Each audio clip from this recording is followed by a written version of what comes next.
စီရင်ကျင်းပရန်မင်္ဂလာတုတိတိရိစေယကျမ်းဂန်လာနေနေနေ့ရက်နိုင်ရာဒီနာကောင်းညီညာ၍တင်ဆန်းကုန်မြောက်အချိန်ရောက်ပြီဖြစ်ပါတော့ကြောင့်မင်္ဂလာတို့သာမောင်ရဲမင်းသူနှင့်မင်္ဂလာတို့သမီးမိခိုင်စင်ရေးတို့အားမင်္ဂလာချမ်းရန်တူရှင်တွဲ၍မင်္ဂလာဒေသမစေမင်္ဂလာပန်းကျဲကမင်္ဂလာစင်မြင့်စင်မြင့်ထက်ကိုကြွရောက်နေရာယူပေးပါရန်လေးစားစွာဖြင့်ဖိတ်မှတ်တာပြုအပ်ပါရရှင်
ကျေးဇူးတင်ပါတယ်ရှင်။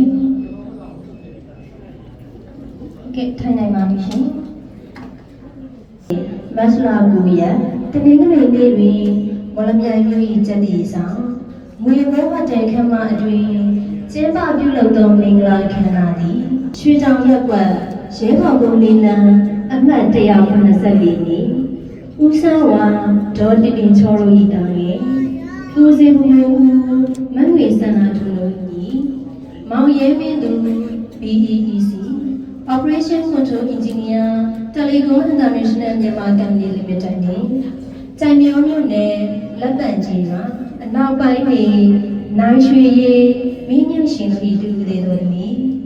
မိခိုင်စီ BEEC Senior ဆိုသွားစစ်မင်္ဂလာတီစိန်ကလေးမင်္ဂလာချင်းသည်ချင်းမြင့်ထင်များပြီးမင်္ဂလာအခမ်းပွဲကျင်းပသောမင်္ဂလာအခါသမယလည်းဖြစ်ပါရဲ့ရှင်မင်္ဂလာလက်စွပ်များစင်မြန်းချင်းမြင့်ပေးခြင်းအစီအစဉ်ဖြင့်ကျင်းပပြုလုပ်သွားမှာပဲဖြစ်ပါရဲ့ရှင်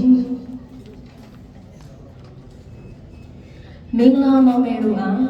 စီးပွားချမ်းသာအဖျားဖျားနှင့်ယရနာရွှေတွေစက်တည်ထွန်းကျွေးမေတ္တာသွေ၍ရှက်နွယ်စေကြောင်းစိတ်ထားကောင်းဖြင့်နှစ်ထောင်ရွှေ့ပြမေတ္တာမြတ်ကြစေရန်ဆရာကြီးဒေါက်တာမင်းစောအောင်